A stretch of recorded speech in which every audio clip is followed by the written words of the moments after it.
بسم الله الرحمن الرحيم. الحمد لله نحمده ونستعينه ونستغفره ونؤمن به ونتوكل عليه ونعوذ بالله من شرور أنفسنا ومن سيئات أعمالنا ونعوذ بالله من شرور أنفسنا ومن سيئات أعمالنا من يهد الله فلا مضل له ومن يضلله فلا هادي له ونشهد أن لا إله إلا الله وحده لا شريك له ونشهد أن سيدنا محمدًا عبده ورسوله صلى الله عليه وعلى آله وأصحابه وأزواجه وذرياته وأهل بيته وبارك وسلم تسليماً كثيراً كثيراً. أما بعد فأعوذ بالله من الشيطان الرجيم. شهر رمضان الذي أنزل فيه القرآن وبينات من الهدى والفرقان فمن شهد منكم الشهر فليصم ومن كان مريضا أو على سفر فعدة من أيام أخر يريد الله بكم اليسر ولا يريد بكم العسر ولتكملوا العدة ولتكبروا الله على ما هداكم ولعلكم تشكرون. صدق اللہ العظیم. جناب صدر، علماء کرام، حاضرین مجلس، میرے بھائیوں، ماؤں اور بہنوں، وقت تو بڑی تیزی کے ساتھ گزر رہا ہے اور خطیب ابن الخطیب کے جب بیانات ہو جائیں پھر ہم کچھ بولے میرے کچھ سمجھ میں نہیں آتا، اس لیے کہ اتنے بہترین بیانات اس وقت آئے ہیں اور الحمدللہ دونوں خطیبوں نے جو ہمارے اس علاقے کی بڑی مسجد کے دونوں خطیب اتنی اچھی باتیں بتائی ہے. صرف ہمارا عمل اسی پر ہو جائے تو سونے پر سہاگا ہے. اور جو عنوان اس وقت میرے سامنے مجھے جو دیا گیا ہے، آپ چھائیں نہ چھائیں 2-4 جمعے تو آپ سنتے ہی رہیں گے. جہاں بھی جائیں گے آپ کو 1-2 ہفتے کے بعد یا 1 ہفتے کے بعد وہی رمضان کے تعلق سے، وہی روزے کے تعلق سے، وہی قرآن کے تعلق سے، وہی دعاؤں کے تعلق سے باتیں آتی رہے گی. لیکن اس خیال سے کہ رمضان کا استقبال صحابہ کرام 6 مہینے پہلے سے کیا کرتے تھے اور رمضان جانے کے بعد 6 مہینے تک افسوس کرتے تھے. تو استقبال رمضان کا خیال رکھتے ہوئے کیوں نہ ہو اس فہرست میں ہم سب کا بھی نام آ جائے اور کچھ باتیں ہم سنیں اور سنائیں اور پھر اس پر عمل پیرا ہو جائیں. میرے عزیزوں، ہم سب جانتے ہیں اللہ تعالیٰ کا ایک نظام ہے جو پورے عالم میں چل رہا ہے. مہینے، ایام، دن، ہفتے سب اللہ کے حکم سے چل رہے ہیں. اللہ تعالیٰ نے بعض چیزوں کو بعض چیزوں پر فضیلت دی ہے. مثلا ہم جانتے ہیں کہ کتنی راتیں سال میں آتی ہے، لیکن ایک رات کو اللہ تعالیٰ نے تمام راتوں پر فضیلت دی. ہفتے میں 7 دن ہوتے ہیں، لیکن 7 دن میں ایک دن کو اللہ تعالیٰ نے فضیلت دی. اسی طرح سال میں 12 مہینے ہوتے ہیں، اللہ تعالیٰ نے ان 12 مہینوں میں ایک مہینے کو فضیلت دی ہے. اور وہ مہینہ کون سا ہے جس کا ہم استقبال کرنے کے لیے بیٹھے ہیں اور ہم استقبال کرتے ہیں جس طرح صحابہ کرام استقبال کرتے تھے. خود اللہ کے رسول صلی اللہ علیہ وسلم کے تعلق سے ہم سب جانتے ہیں، آپ صلی اللہ علیہ وسلم نے رجب کے مہینے کے شروع میں یہ دعا کی، اللہم بارک لنا فی رجب و شعبان وبلغنا رمضان.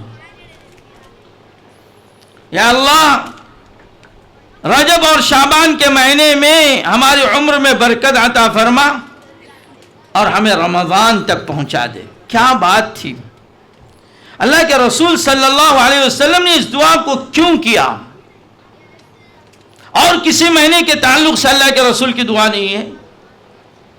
صرف اس مہینے کے تعلق سے کیوں ہے؟ تو کوئی نہ کوئی خصوصیت ہوگی، اس لیے کہ اللہ کے رسول خود کوئی بات اپنی طرف سے نہیں کہتے. وَمَا يَنْتِقُ عَنِ الْهَوَىٰ إِنْ هُوَ إِلَّا وَحْيٌ يُوحَىٰ. اور نتیجہ کیا ہے؟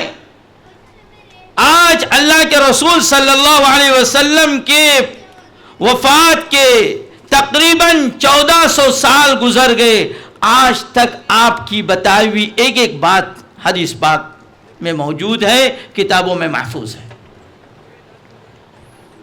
ہر یہی سوچا جائے تو آپ جھوٹ نہیں بولتے. آپ نے جو بات بتائی ہے، یہ جو دعا کی ہے، اس کا مقصد ہے کہ رمضان تمام مہینوں پر افضل ہے. رمضان کی ہر گھڑی تمام گھڑیوں پر افضل ہے.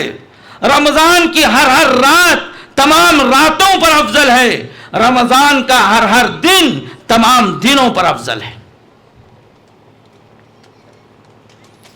تو اللہ تعالیٰ نے پورے سال میں، پورے سال کے مہینوں میں کوئی خصوصیت نہیں دی، صرف رمضان کے مہینے میں یہ خصوصیت دی.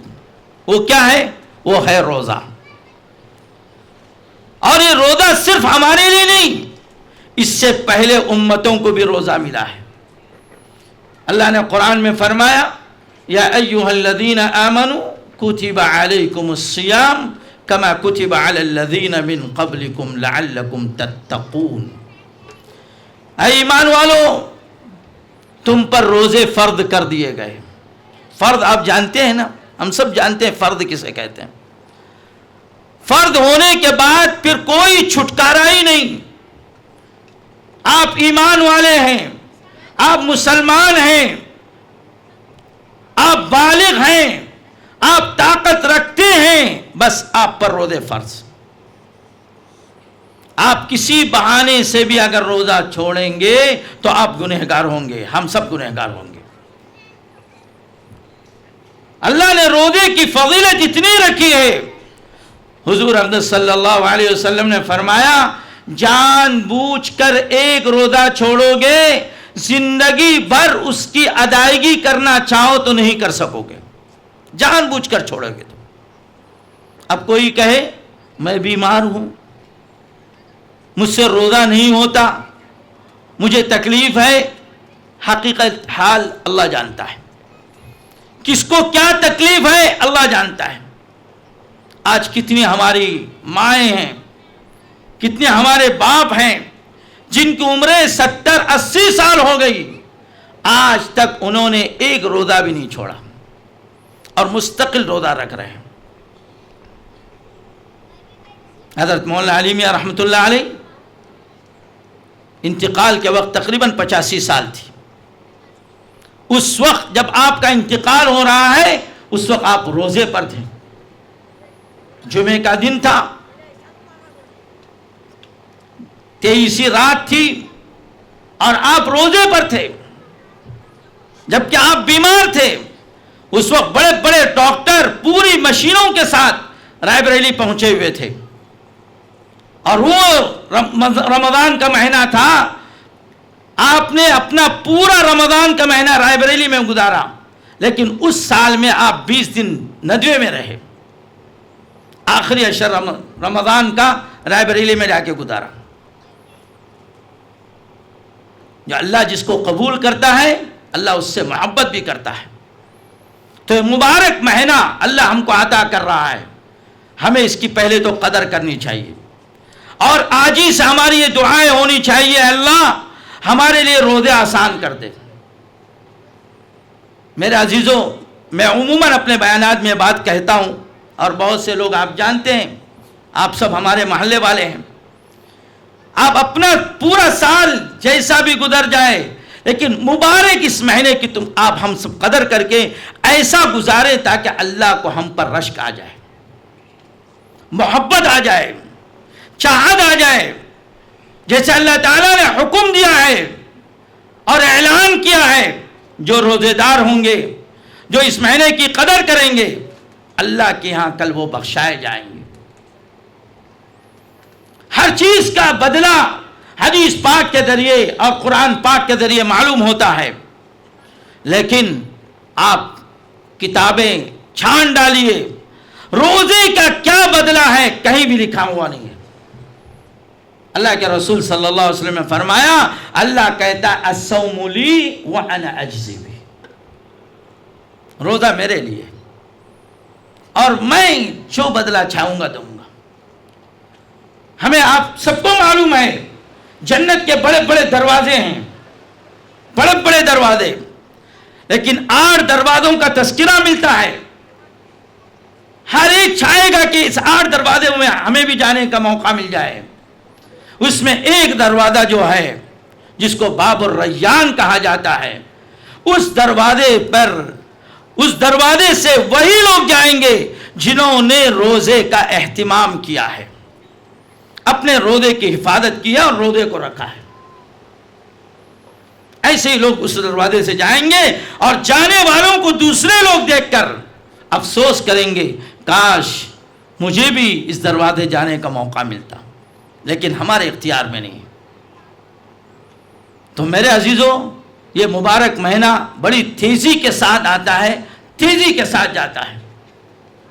ابھی یہی آپ کسی سے پوچھ لیجئے، بہت سے لوگ ایسے ہوں گے جن کو ابھی شعبان کی آج کیا تاریخ ہے نہیں معلوم، پوچھ لیجئے، کوئی کسی کو نہیں معلوم الا ماشاءاللہ۔ لیکن یہی جب پہلا روزہ شروع ہوگا، آخری تاریخ تک آپ کسی سے بھی پوچھئے الا ماشاءاللہ سب کو آپ کو تاریخ بتا دیں گے، کون سا روزہ ہے، پہلا روزہ ہے، کون سا روزہ ہے، 14 روزہ ہے، کون سا روزہ ہے، 8واں روزہ۔ یہ برابر یاد رہتا ہے لوگوں کو، کچھ اس لیے یاد رہتا ہے اللہ معاف فرمائے، اللہ معاف فرمائے، کروڑوں مرتبہ معافی مانگ کر چاہتے ہیں جلدی جلدی مہینہ ختم ہو جائے تاکہ روزے سے چھٹکارا پائے۔ اللہ معاف فرمائے، اسی لیے پہلے معافی مانگا اللہ سے۔ اور جو لوگ اس سے محبت رکھتے ہیں تو وہ چاہتے ہیں کہ رمضان پورا سال رہے، لیکن اللہ کا نظام دیکھیے، من جاء بالحسنہ فلہ 10 امثالہا، تم ایک نیکی کرو 10 نیکیاں مجھ سے لو۔ آپ مجھے کوئی دکان بتا دیجئے کہ 1 روپیہ ہم دے دیں تو 10 روپیہ کا ہم کو پیسہ دے یا کھانا دے یا سامان دے، کوئی دکان نہیں۔ 50 روپیہ دے دیں، 500 روپیہ کا کھانا دے دو یا 500 روپیہ کا ہم کو سامان دو، کوئی ہے دکان؟ اگر رات کے 2 بجے کھل کر کے 3 بجے وہ دکان بند ہوگی، اگر ہوگی تو میں کہتا ہوں کہ لڑائی جھگڑے ہوں گے، خون خرابہ ہوگا۔ کیوں؟ دولت سے محبت ہر فرد کو۔ لیکن اللہ نے کہا 1 روزہ رکھو 10 روزے کا ثواب لو۔ پھر اس کے بعد اللہ کے رسول صلی اللہ علیہ وسلم نے 1 مہینہ روزے کے بعد کہا کہ 6 اشہر یعنی 6 سیام یعنی 6 روزے رمضان کے بعد، جس کو 6 شوال کہا جاتا ہے، اس کو رکھ لو، پورے سال روزے کا ثواب حاصل کر لو۔ 1 روزے پر 10 روزے کا ثواب، تو پورے سال میں 360 دن، تو 300 روزے کا ثواب مل گیا، اور اسی طرح 6 روزے رکھا 360 دن کا روزہ کا ثواب مل گیا۔ کتنا اچھا انتظام! یہ مہربانی کون ہمارے اوپر کون کر رہا ہے؟ اللہ کر رہا ہے۔ یہاں تک کہ ایک روزے دار، اس کے منہ سے نکلنے والی بدبو بھی اللہ کو اتنی پیاری ہے، مشک اور عنبر کی خوشبو بھی اللہ کو اتنی پیاری نہیں، بدبو نکل رہی ہے منہ سے، یہ روزے کی خصوصیت۔ لیکن اللہ کا کرم ہے، اس چھوٹے سے علاقے میں ہم دیکھتے آ رہے ہیں، اور آج نہیں بچپن سے دیکھ رہے ہیں، ہمارے یہاں کے 4 سال 5 سال والے بچے بھی روزہ رکھنے کی خوشی میں روزہ رکھتے ہیں، اور بہت خوش اور سڑک رہتے ہیں۔ تھوڑا سا اسکول اور مدرسے جانے کے نظام میں ان کو تھوڑی سی تکلیف ہوتی ہوگی، ورنہ ماشاءاللہ سب کا روزہ مضبوط ہوتا ہے، اور واقعی اچھی عادت ہے۔ نتیجہ یہ ہے کہ ہمارے یہاں ایسے بہت کم لوگ ملیں گے جو روزہ نہیں رکھتے۔ آج یہاں جتنے لوگ بیٹھے ہیں، پہلے تو یہ طے کر لیجئے ہمارے جتنے رمضان نکل گئے، آئندہ ہم کو رمضان ملیں گے یا نہیں ملیں گے کوئی بھروسہ نہیں۔ اب تک تو امید ہے اللہ چاہے گا تو انشاءاللہ یہ رمضان ملے گا. اس رمضان کو اس طرح سے ہم گزاریں گے تاکہ اللہ کی رضامندی بھی لے, اللہ ہم سے خوش ہو جائے اور بھرپور اس کا اجر مل جائے. میرے عزیزوں, بہت سے صحابہ کرام رضوان اللہ اجمعین کے بارے میں آتا ہے رمضان کے آنے پر بہت خوش ہوتے تھے, بلکہ تمام صحابہ کا حال تھا, اور خصوصاً بہت سے لوگ اپنے کاروبار کو بند کرتے تھے. آج بھی دنیا میں ایسے لوگ ہیں بڑے بڑے کاروبار والے, لیکن رمضان آنے کے بعد کاروبار ان کا بند ہو جاتا ہے, وہ اپنی عبادت میں لگ جاتے ہیں. کتنے ایسے لوگ ہیں ایک مبارک مہینے میں تقریباً قرآن پاک 60 ختم کرتے ہیں. امام ابو حنیفہ رحمۃ اللہ علیہ کے بارے میں آتا ہے وہ 63 ختم کیا کرتے تھے. اور مولانا شیخ الحدیث مولانا زکریا رحمۃ اللہ علیہ کے بارے میں بھی آتا ہے وہ بھی 63 ختم کرتے تھے, ایک تہجد میں اور 2 تراویح میں, اور باقی صبح شام ایک ختم ہوتا تھا. ہم تھوڑا آزمائیں ہم اپنے قرآن کو کتنا پڑھتے ہیں, جبکہ قرآن ہمارے لیے اتارا گیا. شہر رمضان الذی انزل فیہ القرآن, اس مبارک مہینے میں قرآن اترا ہے, ہمیں اس کی جتنی قدر کرنی چاہیے اور جتنا پڑھنا چاہیے کہ ہم نہیں پڑھتے اتنا. اس کا ایک خیال رکھیے کہ اس سال ہماری پوری یہ کوشش ہوگی کہ ہم کثرت سے ایک تو قرآن پڑھیں گے, اپنے گھر میں بھی پڑھیں گے, مسجد میں بھی پڑھیں گے, اور ہماری مائیں بھی اس کا خیال رکھیں, کثرت سے قرآن پڑھیے. حضرت فاطمہ رضی اللہ تعالی عنہ کے بارے میں آتا ہے رمضان کے مہینے میں خصوصاً تہجد کے لیے کھڑی ہوتی تھی اور اتنا قرآن پڑھتی تھی کہ آخر وقت میں جب سحری کا وقت آتا کہتے کہ ایسا لگا کہ میرا وقت کیسا چلا گیا مجھے پتہ ہی نہیں چلا. مولانا شیخ الحدیث مولانا زکریا رحمۃ اللہ علیہ کے گھر کے بارے میں نے سنا ہے کہ ان کے گھر میں تقریباً ہر دن میں تقریباً 8 پارے ایک حافظ آتا تھا, پردے کے آڑ میں پڑھاتا تھا اور چلا جاتا تھا. ہر دن 8 پارے ختم ہوتے تھے ان کے تہجد میں. ایک مرتبہ کسی حافظ نے 4 پارے پڑھائے.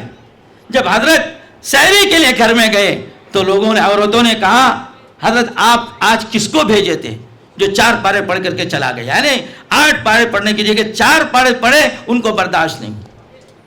اور ہمارے بس چاہتے کتنی جلدی ہو جائے, تراویح اتنی تیزی کے ساتھ ہو کہ آدھے گھنٹے کے اندر تراویح ہو جائے. میرے عزیزو, یہ بات جو کچھ ہوتی ہے نا یہ سب غفلت کا نتیجہ, جسے ابھی مولانا نے کہا یہ غفلت ہے, غفلت. شیطان ہمیں کوئی نیک کام کرنے نہیں دیتا. یہ اللہ کا کرم ہے کہ شیطان کو اللہ تعالیٰ رمضان کے مہینے میں بیڑیاں ڈال کر کے سمندر میں پھینک دیتا ہے, لیکن وہ شیطان پورا سال ہمارے اوپر اتنی محنت کرتا ہے کہ ہمارے نفس پر اور ہمارے اوپر اس کے نتیجے میں اس رمضان کے مہینے میں بھی ہم اس کی باتوں کا خیال کر کے وہی کام کرتے ہیں. بہرحال اس بات کا خیال رکھیے, ایک تو ہم رمضان کا مہینہ اس کا استقبال کریں گے, اس کا ہم بہترین انداز اس سال اس رمضان کو ہم گزاریں گے, کثرت سے عبادت کریں گے, اللہ کو یاد کریں گے, قرآن کی تلاوت کریں گے. ہر دن کسی طرح سے جس طرح ہم سحری کے لیے اٹھتے ہیں, سحری کے اٹھنے سے 10 منٹ پہلے ہی صحیح کہ ہم سحری کو اٹھتے ہیں 10 منٹ پہلے اٹھ کر کم از کم 2 یا 4 رکعت نماز پڑھ کر کے اللہ تعالیٰ سے مانگیں گے. جیسے مولانا نے کہا حدیث پاک میں آتا ہے اللہ آخری وقت پر پہلے آسمان پر آ کر ندا لگاتا ہے کوئی مجھ سے مغفرت چاہنے والا, ہے کوئی مجھ سے مانگنے والا جس کو میں دے دوں. ایسے مواقع پر ہمیں اپنا وقت نہیں ضائع کرنا ہے, کوشش کرنی ہے. کوشش کیجئے, یہ نہ کیجئے کہ خصوصاً اللہ معاف فرمائے رمضان کے مہینے میں یہی دیکھا جاتا ہے کہ بازاروں میں گھوم رہے ہیں اور اسی میں ایک رات لیلۃ القدر والی رات ہوتی ہے, شب قدر والی رات ہوتی ہے. اس رات کے لیے صحابہ کرام روتے تھے, پوری رات جاگ کر عبادت کرتے تھے, لیکن ہماری وہ رات جا کے بازاروں میں جاتی ہے, اور تماشوں میں جاتی ہے، کاروبار میں جاتی ہے، ہمیں احساس تک نہیں ہوتا اور نتیجے میں وہ رات ہمارے ہاتھ سے نکل جاتی ہے۔ کبھی کبھار اس رات میں ہم حرام کام کرتے ہیں، جھوٹ بولتے ہیں، دھوکہ دیتے ہیں، غیبتیں کرتے ہیں، اور اللہ تبارک ہمیں معاف فرمائے نہ جانے کیسے کیسے حرکتیں کرتے ہیں، وہ رات ہم سے نکل جاتی ہے۔ جو ہمیں جس سے فائدہ اٹھانا چاہیے وہ ہم فائدہ نہیں اٹھاتے۔